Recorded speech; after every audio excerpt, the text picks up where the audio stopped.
Laura Bennett did not wake up the way people imagine in movies, with her eyes snapping open and the world arriving all at once in sharp, believable focus. She woke up the way people who have actually been in a coma describe it, in fragments, in a grey fog that took its time letting go of her, sound arriving before sight, confusion arriving before either one. 3 weeks had passed since the accident that put her there. 3 weeks her body had spent in a hospital bed while machines did the work her own brain and lungs could no longer manage alone. When her eyes finally opened, they opened to a version of daylight that felt too bright, too loud, and utterly unfamiliar. And for several long seconds, she had no idea whether the fragments drifting through her mind were memories or something her injured brain had invented to fill the silence. Then, before she understood where she was or who was standing near her bed, her hand moved on its own. Her thumb slid across the base of her ring finger, searching for something her body had reached for every single day for 12 years, without needing to think about it. There was nothing there, just skin, pale from weeks without sunlight, and a faint indentation where a ring had once sat so long it had left its own shape behind. For a moment, she told herself there was a simple explanation. Rings get removed before surgery. Hospitals bag up a patient's belongings and lock them away for safekeeping until the person wakes up to claim them again. That was the story she wanted to believe, because the alternative was harder to hold in a mind still trying to remember its own name. The ring was not simply jewelry to Laura. It had belonged to her grandmother, Helen, the woman who raised her after her parents died, the same woman who had pressed that rose gold band into Mark's hand years before he ever got down on one knee. Laura had worn it through every ordinary day of her marriage without once imagining that someone might decide, while she could not object, that she no longer had the right to it. When she finally found the strength to ask about it, the room went quiet in a way that told her more than any answer could. Her husband, Mark, looked at the floor instead of at her. Her mother-in-law, Barbara, stood near the window with her arms folded, her expression arranged into something meant to pass for concern, but landing closer to caution. Nobody reached for her hand. Nobody said the two words she needed most, "We'll fix this." Instead, there was a silence stretched so tight it felt ready to tear, and underneath it, something Laura recognized even through the fog of 3 lost weeks. Someone in that room already knew exactly where her ring was. Someone in that room had made a decision for her, while she could not speak for herself. The anger did not arrive all at once. It built slowly, the way real anger often does. Somewhere between the second and third time, Barbara changed her story about what had happened to Laura's things while she lay unconscious and unable to protect a single object she owned. A woman who could not speak, could not object, could not so much as blink in protest, had apparently been the easiest person in the family to make decisions for. Laura lay there turning over a question that would not let her rest. If someone in this family had been willing to take her ring while she couldn't stop them, what else had they already decided she didn't need to know about? And why, 3 weeks later, was not one person in that room willing to meet her eyes? She would learn, in the weeks that followed, that the human body does not treat 3 lost weeks kindly. Her legs would not hold her weight without help. Simple sentences took real effort to assemble. Words she reached for arriving a half-second too late, if they arrived at all. The person in that hospital bed was not simply missing a ring. She was relearning how to be herself again, one slow day at a time, while the people who owed her honesty chose silence instead. And somewhere underneath the fog of her own recovery, a colder thought had already started to take shape, one she would not manage to put into words for weeks yet. Whatever had happened to that ring while she slept, it had not happened by accident. To understand how a missing ring could unravel an entire family, you have to understand who these people were before any of this happened. Laura Bennett was 44 years old, a high school English teacher who had spent 12 years quietly absorbing small moments of disrespect from her husband's family without ever making them into something worth fighting over. Mark Bennett was a contractor, a good man in most of the ways that mattered, who had spent his entire life avoiding conflict with his mother, rather than standing firmly beside his wife. And Barbara Bennett was the kind of mother-in-law who had never once, in 12 years, made Laura feel like she had actually married into the family, rather than merely being tolerated by it. What none of them could have anticipated was how far this would go, or how much a single piece of jewelry could expose about a family that had spent years pretending everything was fine. 3 questions would define the next hour of this story. Who decided, while Laura lay unconscious and unable to object, that her wedding ring no longer belonged to her? Why would a woman in her 70s risk her entire relationship with her son over one piece of gold and sapphire? And what was this family really protecting, hidden underneath years of tension that had always been explained away as nothing more than a difficult mother-in-law and a wife trying too hard to keep the peace? By the end of this story, you will understand that the ring was never really the point. It was simply the first thread Laura pulled on a secret that had been sitting quietly inside this family for far longer than her 12-year marriage, waiting for the one moment when someone would finally be desperate enough and awake enough to go looking for the truth. Picture, for a moment, a family dinner still months away, a table set the way it had been set 100 times before, except this time it is Laura doing the talking, and no one else at that table can quite manage to meet her eyes. That moment is coming. But to understand why it matters, you have to go back to the beginning, back before the accident, back before anyone in this family had a reason to lie. Before we dive deeper, let us know in the comments where you're watching from. We'd love to hear from you, and don't forget to hit that subscribe button so you never miss any of our upcoming videos.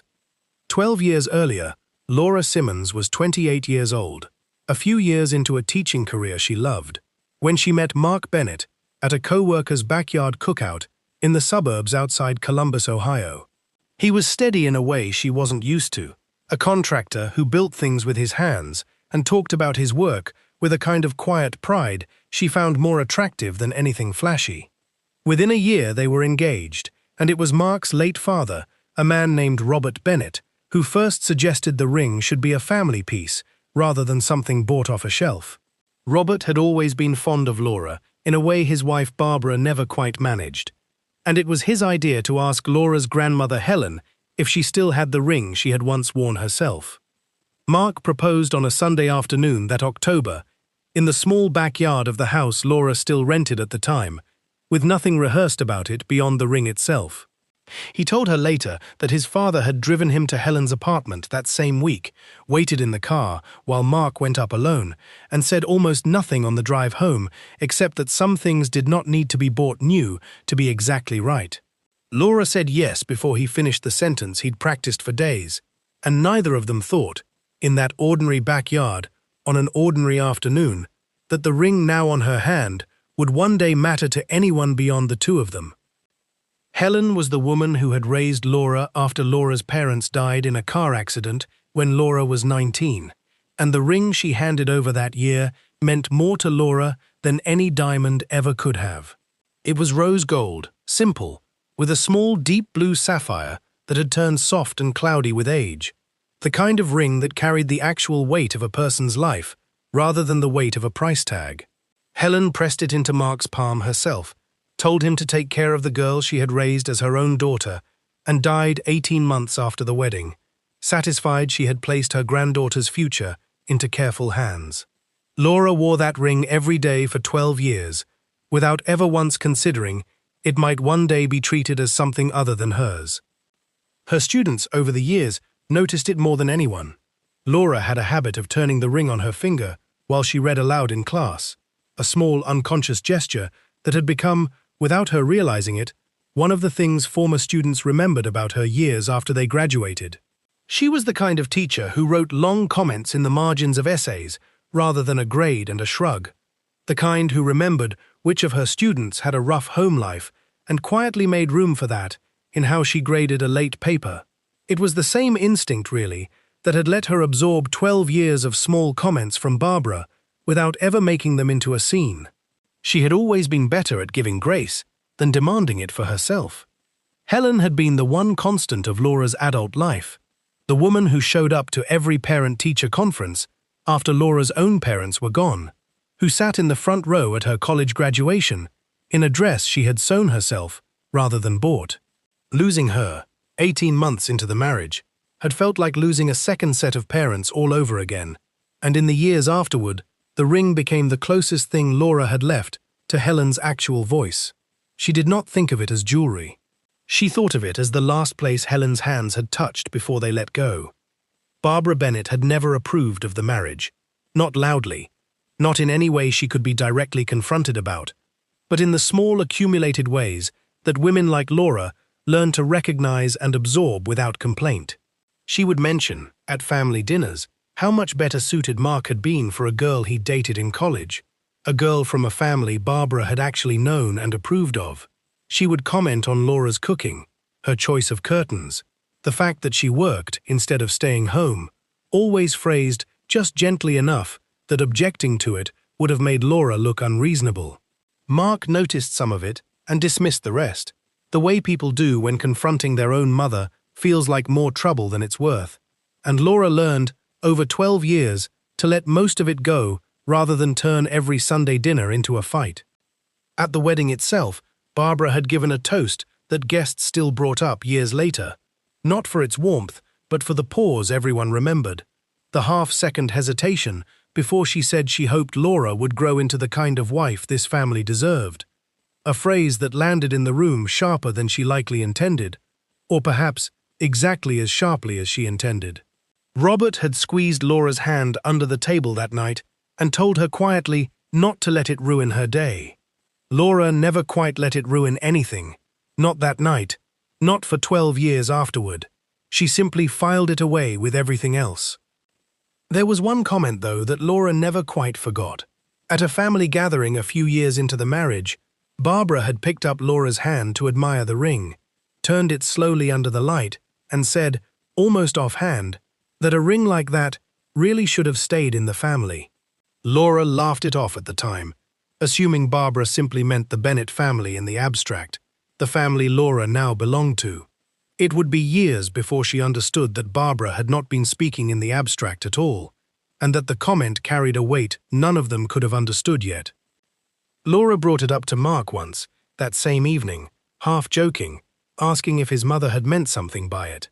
Mark laughed and told her she was reading too much into an offhand remark from a woman who said plenty of things without thinking them through first. Laura let it go, the way she let most things go, filing the comment into the same growing drawer of small remarks she had learned not to examine too closely, because examining them too closely would have meant admitting how many of them there actually were. The one true ally Laura had inside the Bennett family was Mark's younger sister, Megan, who had never treated Laura as anything less than a sister of her own. Megan was the one who called, just to check in, who noticed when Laura went quiet at family dinners, who had privately told Laura more than once that she was sorry for how their mother behaved. It was Megan who first mentioned, almost in passing one Thanksgiving, that their late father had set up some kind of family trust years earlier, tied somehow to milestones in his children's lives, though she admitted she'd never fully understood the details, and their mother had always been strange and evasive about the paperwork. Laura remembered one evening especially clearly, a hard week early in the marriage, when Megan showed up unannounced with takeout and sat with her on the porch for 2 hours, without once asking Laura to explain herself. It was the kind of gesture Barbara had never managed in 12 years, and it was the reason Laura trusted Megan with things she never would have said out loud to anyone else in that family. That same year, Laura and Mark were approaching their 12th wedding anniversary, with their 15th only a few years further down the road, a milestone they had already started half-jokingly planning a trip around. Neither of them thought much of the date beyond that. It was simply a number, an anniversary like any other, worth a nice dinner and maybe new dishes for the house they'd bought together. Neither of them had any reason yet to suspect that somewhere in a lawyer's office, that exact date meant something entirely different to someone else in the family. Looking back later, Laura would think of that entire stretch of their marriage, the 12th anniversary approaching, the trip half-planned, the ordinary rhythm of grading papers and hauling lumber and Sunday dinners at Barbara's table, as the last version of her life where she still believed the worst thing in this family was an offhand comment about curtains. She had no way of knowing how quickly that would change, or how much of what she thought she understood about her husband's family was about to be tested. It was an ordinary Tuesday evening when Laura got in her car to pick Mark up from a job site across town, his truck in the shop for repairs. The drive was one she had made 100 times before, the kind of errand too routine to remember clearly even hours later. She never made it. A driver ran a red light 2 miles from the job site, and the last thing Laura would remember for 3 weeks was the flash of headlights arriving from the wrong direction, far too close, far too fast, with no time left to do anything but brace.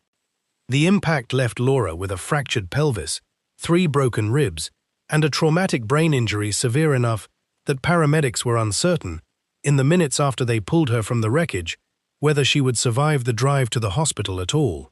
Mark got the call at the job site and arrived to find his wife already in surgery, her car unrecognizable, on a flatbed 2 miles away. And for the first several days, the only certainty anyone could offer him was that Laura was alive technically, and that everything beyond that depended on how her brain responded to swelling doctors were working to control. It was the kind of waiting that reduces a person to the smallest, most desperate version of themselves. And Mark spent those first days barely eating, barely sleeping, present at Laura's bedside every hour the hospital would allow him to be. Doctors explained to Mark, in the flat clinical language people use when they are trying not to promise something they cannot guarantee, that comas exist on a spectrum measured in stages rather than a single line between unconscious and awake, and that recovery, when it came, would likely arrive gradually rather than all at once, in pieces, over days rather than in a single dramatic moment.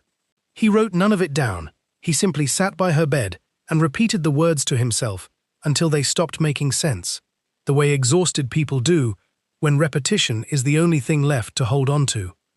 Word of the accident moved through the extended family the way it always does in moments like that, in a chain of frightened phone calls that left everyone waiting on updates nobody could yet provide. Cousins called Megan. Megan called her mother.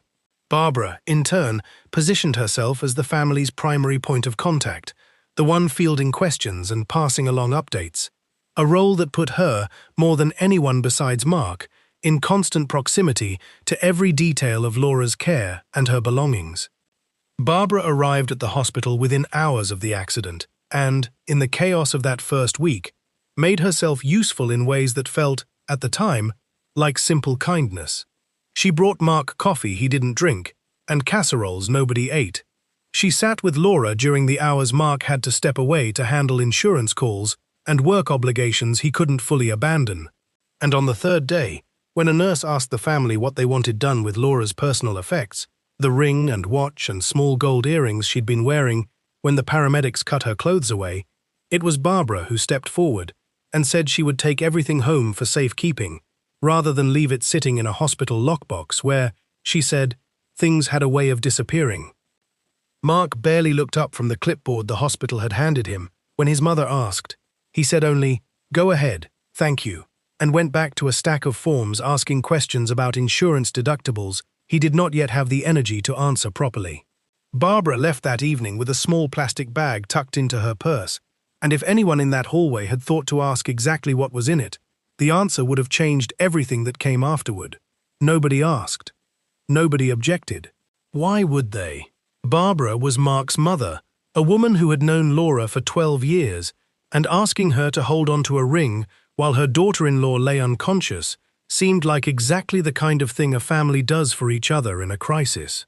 Mark signed whatever paperwork the hospital needed to release the items into his mother's care, distracted by far larger fears, and did not think about the ring again for the better part of 3 weeks. He had far more urgent things to worry about, watching monitors, listening to doctors describe brain injury recovery in terms of stages and scores that made every conversation with Laura's medical team feel like trying to read a language none of them had been taught. One person in that hospital did notice something worth remembering, though nobody thought much of it at the time. Laura's ICU nurse, a woman named Denise who had been doing this work for almost 15 years, mentioned to a colleague, almost as an aside, that Barbara had come by alone one evening during the second week, well outside normal visiting hours, and had spent nearly 20 minutes going through the small bag of Laura's belongings the hospital still had on file, separate from what had already gone home with her. Denise remembered Barbara asking, more than once, exactly what had been documented in the inventory list attached to a patient's personal effects, and whether that list was something a family member could request removed or amended. Denise had chalked it up to grief, making people behave strangely. She would think of that conversation very differently only a few weeks later. Denise mentioned it to another nurse on her floor, almost as a passing comment, the kind of odd detail hospital staff trade during a slow overnight shift, nothing worth writing into a chart, nothing that seemed to matter at the time. She would think back on that exchange weeks later and wish she had asked Barbara directly what she was actually looking for, rather than assuming grief was reason enough to explain it away. Laura's return to consciousness did not happen the way it does in movies, with her eyes opening all at once to a clear and readable world. It happened the way real recoveries from a 3-week coma actually happen, in fragments, over days, with confusion arriving long before clarity did. She surfaced first through sound, muffled voices she couldn't place, then through light that felt too sharp for her eyes to process, then through a slow, disorienting awareness that time had passed in a way she had no memory of and no way yet to measure. For the first day, she was not entirely certain whether the room around her was real or something her injured brain had constructed to fill an unbearable silence. It would take her hours simply to understand that 3 weeks, not 3 minutes, had disappeared from her life. The days that followed brought a slow, humbling kind of work. Physical therapists helping her relearn how to sit upright without the room tilting, how to hold a spoon steady enough to feed herself, how to string a full sentence together without losing the thread halfway through. Progress came in small, almost embarrassingly small increments, and every one of them felt, to Laura, like proof that she was still fighting her way back to a life that had continued on without her for 3 weeks she could not account for. It was somewhere in that fog, before she could even reliably recognize the faces around her bed, that her hand moved on its own, reaching for the one thing her body had reached for every single day for 12 years without needing to think about it. Her thumb searched the base of her ring finger and found nothing there. Just skin, pale from weeks without sunlight, with a faint indentation where a ring had sat so long it left its own shape behind. She would spend the next several days assuming there was a simple explanation waiting for her. One final piece of good news, in a hospital room, otherwise full of frightening ones. She had no way yet of knowing that the explanation waiting for her was going to be far worse than anything she could have imagined, lying in that bed. What she could not have imagined, lying there with a bare hand and a room full of people who would not look at her, was that the explanation was no longer somewhere close by, waiting in a drawer or a lost and found box. It had already left the building entirely, 9 days earlier, carried out the door by someone she had trusted for 12 years. By the time Laura was lucid enough to ask direct questions, nearly a week had passed since she'd first woken up, and the answers she got only deepened the unease that had been building in her since that first foggy moment of finding her hand bare. When she finally asked Mark where her ring was, expecting him to simply retrieve it from wherever it had been stored, he looked confused himself, then quietly troubled, before admitting his mother had taken it home for safekeeping in the first days after the accident, and that he genuinely didn't know where it was now. He called Barbara from the hospital room, phone on speaker, and Laura listened as her mother-in-law's voice, warm and reassuring at first, shifted noticeably when the question turned specific. Barbara said she'd put it somewhere safe. She said she'd have to look for it. She said, in a tone that struck Laura as strange even through the haze of recovery, that Laura shouldn't worry about something so small while she had so much healing left to do. It was hard enough, in those first weeks home, simply to relearn ordinary things. Laura's legs did not hold her weight the way they used to, and she needed help getting from the bed to the bathroom for nearly 2 weeks after she came home. She found herself losing words mid-sentence, reaching for simple names that would not come, and every one of those small humiliations made the missing ring feel less like an isolated loss and more like one more thing that had been taken from her while she had no power to stop it. It was not small, and Laura knew it wasn't, and something in her chest tightened at being told, from a hospital bed, that her own missing wedding ring was not worth worrying about. Over the following days, Barbara's story changed each time she was asked about it. first claiming she'd put it in a jewelry box at home, then suggesting it might have been misplaced during a move of some boxes in her closet, then growing visibly irritated any time Mark brought it up on Laura's behalf, as though the questioning itself was the real offense. Laura had spent 12 years learning to read the smallest shifts in Barbara's tone, and what she was hearing now was not confusion. It was the sound of someone buying time. Mark, caught between his wife and his mother, in a way he had spent his whole life trying to avoid, kept suggesting Laura give it more time, kept insisting his mother would never do anything to actually hurt her. Laura wanted, more than anything, to believe him, but she had also spent 3 weeks learning what it felt like to have decisions made about her body and her belongings by people who assumed she would simply accept whatever explanation was easiest to give, and she was no longer willing to accept easy explanations without proof. The anger, when it finally arrived in full, did not come from the ring itself, so much as from the accumulation of small evasions stacked one on top of another until they formed something undeniable.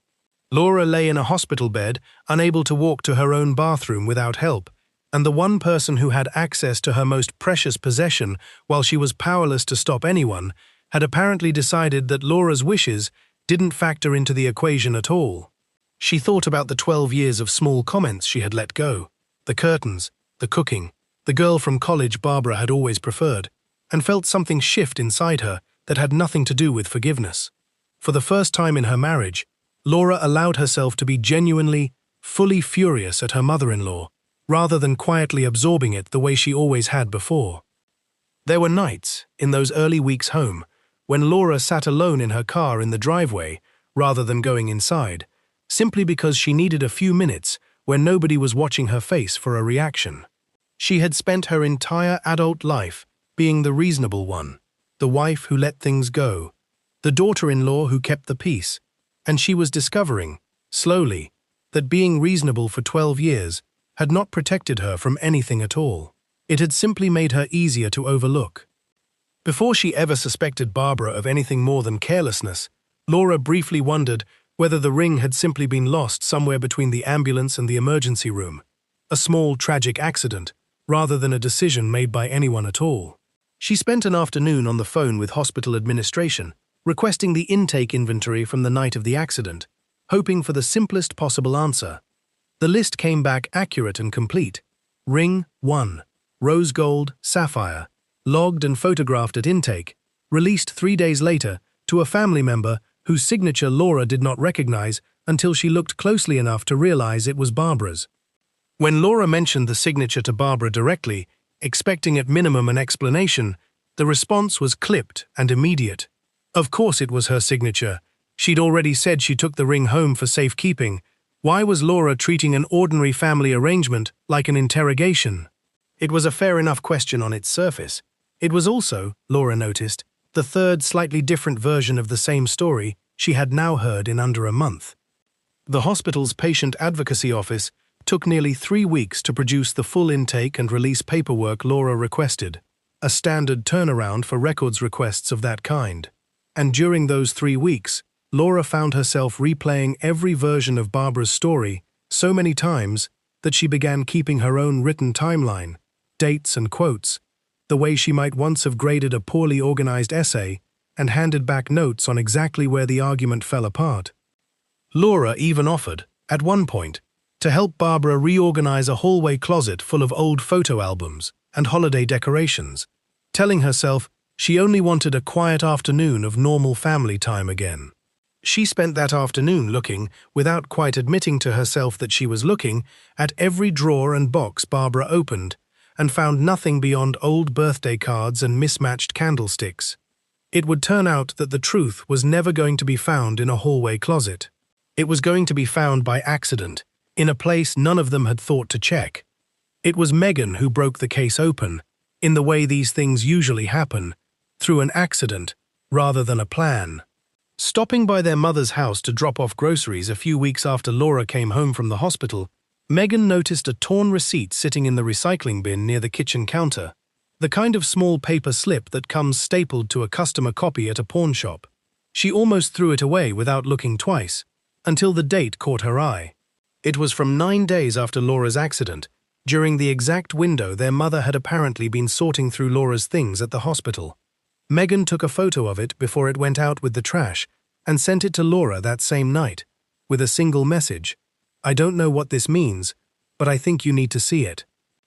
Megan met her at a diner 2 towns over, somewhere unlikely to run into anyone from the family, and slid the photograph across the table, like evidence in a case neither of them had asked to be part of. Neither of them said much for a while. Megan finally asked the question Laura had been avoiding since she first saw the date on that slip of paper. What do you actually want to happen once you know the truth? Laura didn't have an answer yet.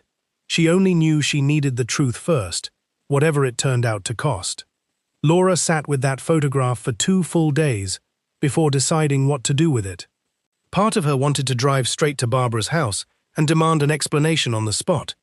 But a quieter, more careful part of her, the part that had spent 12 years learning exactly how skilled Barbara was at reframing any accusation into something Laura had misunderstood, told her to gather more before she said a single word. She decided to find the pawn shop herself, quietly, before giving Barbara any warning that the receipt had ever surfaced at all. The receipt led Laura to a small pawn shop on the edge of town, the kind of place with barred windows and a bell over the door, run by a man named Frank who had owned it for almost 20 years. Laura learned quickly that a business like Frank's operates under far more oversight than most people assume. Every transaction requires a government-issued photo ID. Every item gets logged with a detailed description, and in most states, that log gets submitted daily to a database local police departments can search if a piece of property turns up in a theft report. Frank couldn't discuss the specifics of another customer's transaction, not without a police request behind it, but when Laura described the ring, rose gold with a small dulled sapphire, and gave him the date from the receipt, something in his expression changed. He remembered the woman who came in that day. He remembered because she seemed anxious to leave as quickly as possible, and because she'd paid in cash for something she picked up on her way out, rather than accepting store credit the way most sellers did. Frank slid a small logbook across the counter, the kind every licensed pawnbroker in the state is required to keep, and pointed, without naming names, to an entry from that date. An item matching Laura's description, sold outright rather than pawned for a loan, for an amount that struck Laura as almost insultingly small, given what the ring had actually meant to the people who once owned it. Frank told her, not unkindly, that a piece like that, if she wanted it back, was still within the holding period state law required before he could resell it, provided nobody else had already come forward to claim it. It was the first genuinely useful thing anyone in this story had told her since she woke up. Laura did the math almost without meaning to. The amount in Frank's logbook was barely a quarter of what the ring would have appraised for, a figure that told her whoever sold it had been in a hurry, or hadn't cared enough to get it valued properly first, or both. Either way, it confirmed something she'd suspected since the second version of Barbara's story. This had never been about protecting an heirloom. It had been about getting rid of it, fast, before anyone thought to ask too many questions. For a while, the story Laura pieced together looked disappointingly small, almost petty. It looked, for a moment, like Barbara had simply sold a ring she'd never liked, in order to fund something selfish, maybe a vacation, maybe some debt she didn't want Mark to know about, the kind of quiet, self-serving betrayal that would have been ugly, but at least understandable in its smallness. Laura almost let herself settle into that explanation, angry but resigned, the way people do when a painful answer at least allows them to stop looking. It would have been easier, in some ways, to be furious at simple greed. Greed she could have understood. But greed didn't explain the second receipt Megan found folded inside an envelope in the same stack of paperwork, tucked behind old holiday cards in a drawer Barbara rarely opened. It wasn't from the pawn shop. It was an invoice, handwritten, from a private investigator operating out of a strip mall office 2 towns over, dated less than a week after the pawn shop transaction, for an amount that matched almost exactly what Barbara had received for the ring. Laura stared at that piece of paper for a long time, before the full shape of what she was looking at started to settle into place. Her mother-in-law had not sold her ring for a vacation, or a debt, or anything so simple. She had sold it to pay someone to dig into something, and Laura had no idea yet what that something was. Laura sat at her kitchen table with two pieces of paper in front of her, one from a pawn shop and one from a stranger with a private investigator's license, and understood, for the first time since she'd woken up in that hospital bed, that this had never really been about a ring at all. It took Laura, with Megan's help, almost 2 weeks to track down the private investigator listed on that invoice, a retired police detective named Grant, who ran a small licensing and background check business, and who, once he understood who he was actually speaking to, seemed more relieved than defensive to finally have the conversation out in the open. He confirmed Barbara Bennett had hired him roughly 3 weeks after Laura's accident, while Laura was still unconscious, and that the job she'd requested was a full background and financial history check, not on some stranger, but on Laura herself. Grant admitted he'd found the request unusual given the circumstances, a mother-in-law digging into a daughter-in-law who was fighting for her life in a hospital bed. But Barbara had paid in full, up front, and had been vague enough about her reasons that he hadn't pushed for more than his job required. Grant said he'd spent roughly 10 days compiling what Barbara asked for: credit history, employment records, a few public court filings from years earlier, tied to Laura's late parents' estate, nothing especially damaging, nothing that would have held up as grounds for anything in particular. He remembered telling Barbara as much over the phone, that there was nothing here she could use, and remembered her going quiet on the other end of the line in a way that told him the news had not landed the way she'd hoped. Grant admitted, somewhat reluctantly, that his final report included a line stating plainly that no basis existed for concerns about the marriage's stability, a line he suspected Barbara found disappointing. The last time they spoke, she'd asked whether there was any way to get a more thorough second opinion. He'd declined, telling her the file was closed and that whatever she was hoping to find, he hadn't found it. Laura thought, listening to Grant describe all of this over the phone, about how strange it was to learn that a stranger with a badge and a filing cabinet somewhere in a strip mall knew more about her own life than the family she'd spent 12 years trying to belong to. He had looked at her financial history, her employment record, the messy legal aftermath of her parents' estate from decades earlier, and had found, in all of it, nothing but an ordinary woman who had built an ordinary, honest life. It was Barbara who had needed the reassurance of a stranger's report to arrive at a conclusion Laura's own family should have already known, without having to pay someone to confirm it. What Barbara had actually been looking for, Grant explained, was any grounds, any pattern of behavior, any financial red flag that she could use to convince her son the marriage should end before a specific date arrived. That date, it turned out, was Laura and Mark's 15th wedding anniversary, still more than 2 years away at the time, a milestone neither Laura nor Mark had thought twice about beyond the trip they'd started planning. But Barbara knew something they didn't. Her late husband Robert had structured a family trust years earlier that named his children as primary beneficiaries, with a specific clause stating that any spouse married into the family for 15 years or longer would become a permanent co-beneficiary alongside them, entitled to an equal share regardless of what happened to the marriage afterward.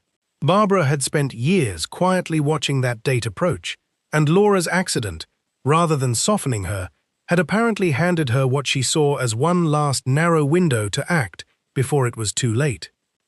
Robert had died 4 years earlier, quickly and without much warning, a heart attack in his workshop on an ordinary Saturday afternoon, and Barbara had spent the years since holding on to every remaining piece of what he'd built with something close to desperation.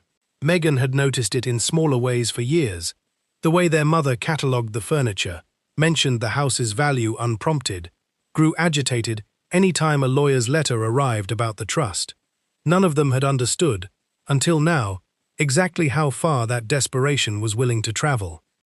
Sitting across from Laura in her own kitchen, confronted at last with the receipt, the invoice, and Grant's confirmation laid out on the table between them, Barbara did not apologize. For a long moment, she simply stared at the paperwork, her jaw tight, before the explanation came out of her in pieces, defensive and clipped, as though she were the one who had been wronged. She said she had spent her entire life protecting what her husband built, She said she had watched other families lose everything to people who married in and walked away with half of it. She said, finally, in a voice that cracked in a way Laura had never heard from her before, that she was not going to be the mother who let a stranger take the last piece of what Robert had spent his life building, not while she still had breath left to stop it. Mark sat through all of it in silence, his jaw tight, looking at his mother in a way Laura had never seen before, somewhere between disbelief and something closer to grief, for a version of his mother he had apparently never fully known. He did not defend her. For the first time in 12 years, in a moment that mattered more than any other, he simply did not. Laura sat with that for a long moment, feeling an anger so complete it nearly stole her ability to speak. 12 years of marriage, 12 years of showing up, of holding this family together through holidays and hospital visits and every ordinary hard day in between, reduced in Barbara's mind to nothing more than a legal risk to be neutralized before a deadline. The ring, it turned out, had never really been the target at all. It had simply been the fastest, quietest source of cash Barbara could access without asking her son for money he would have questioned. Laura had spent weeks assuming the betrayal was about a piece of jewelry. She now understood it had actually been about her place in this family being erased before she ever had the chance to defend it. What made it worse, somehow, was realizing that underneath the calculation, underneath the investigator and the trust clause, and the quiet urgency of a woman racing a deadline, was something smaller and sadder than pure greed. Barbara was not simply protecting money.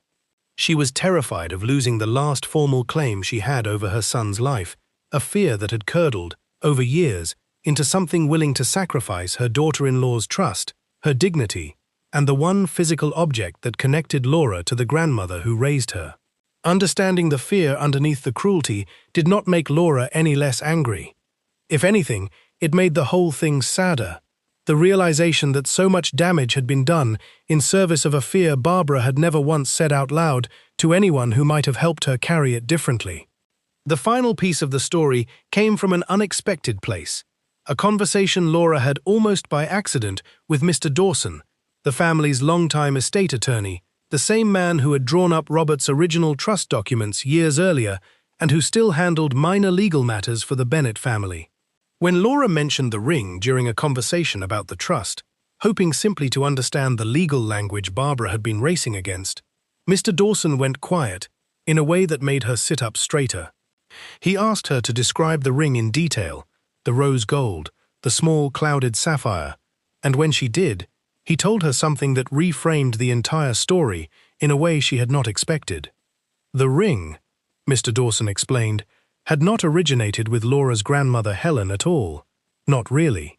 Decades earlier, Robert Bennett's own mother had gifted that ring to Helen, a close friend from their years working together at a textile mill outside Columbus, long before either woman had grandchildren or even imagined the families would ever be connected by marriage. It had been a gift between two women who considered each other sisters in every way that mattered, passed down through Helen's side of the family for 2 generations, until it made its way back, without either family realizing the full circle it had traveled, into the Bennett family through Laura's marriage to Mark. Barbara had not simply sold away her daughter-in-law's grandmother's ring. She had unknowingly sold away a piece of her own husband's family history, a piece of the exact legacy she had spent years insisting she was protecting. Laura sat with that detail longer than she expected to. 12 years of feeling like an outsider in this family. 12 years of comments about not really belonging to the Bennett legacy. And it turned out, the very object at the center of all of it had been proof, the entire time, that the two families had been bound together long before Laura was ever born. Barbara had spent a decade defending a wall that had never actually existed. Mr. Dawson also clarified, gently, that Barbara's plan would likely never have worked even if Grant had found something usable.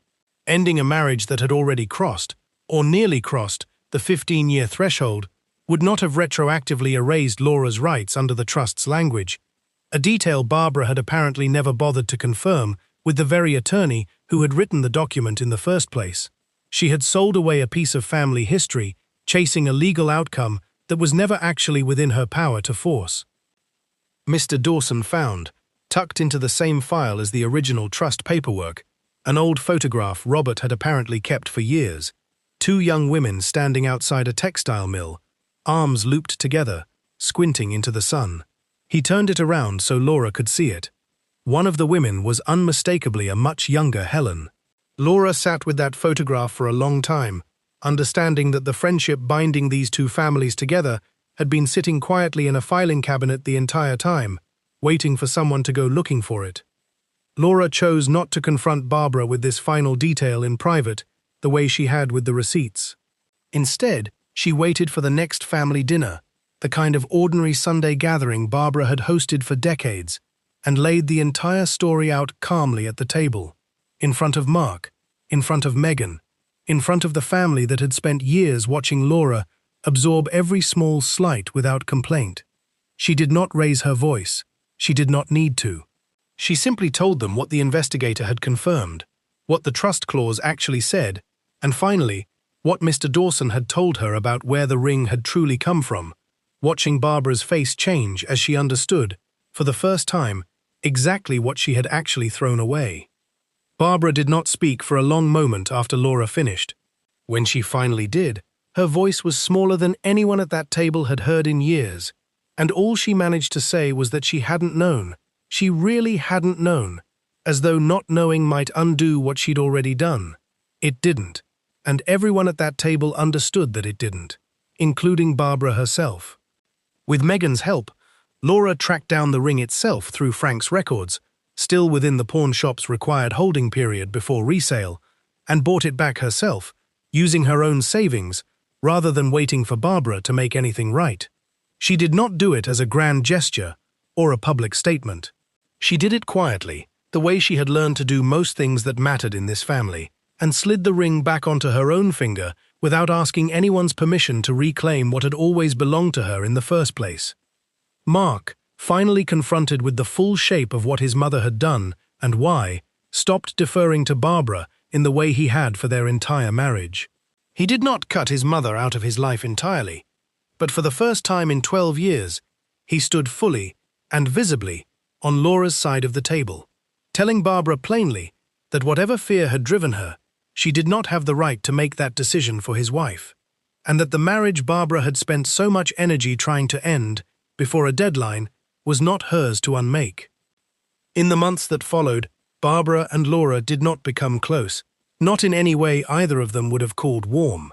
But something did shift. Barbara stopped making comments about curtains and college girlfriends. She started, slowly, asking Laura actual questions about her life, the kind of questions that suggested she was finally willing to see her as something more than a legal risk to be managed. It was not forgiveness, not yet, and Laura made no promises about whether it ever would be. It was simply a start, built on nothing but honesty finally forced into the open. What this story leaves behind, more than the ring itself, is a harder question about what family actually means and who gets to decide where its boundaries sit. Barbara spent years protecting a legacy she believed only bloodlines could inherit, never once considering that the woman she'd spent a decade quietly excluding had already become as much a part of that legacy as anyone born into it. Laura got her ring back. What took longer to rebuild was trust in a family that had shown her, in the clearest possible terms, exactly how far someone was willing to go rather than let her fully belong. Laura still teaches English. She still wears the ring every day, though now she notices, in a way she never did before, how much weight a single object can carry when an entire family's history gets tangled up inside it. Would you have forgiven Barbara, given time, or would this have been the moment you walked away from a family that made clear exactly how conditional your place in it had always been? Would you have handled the confrontation the way Laura did, calm and controlled at a family dinner?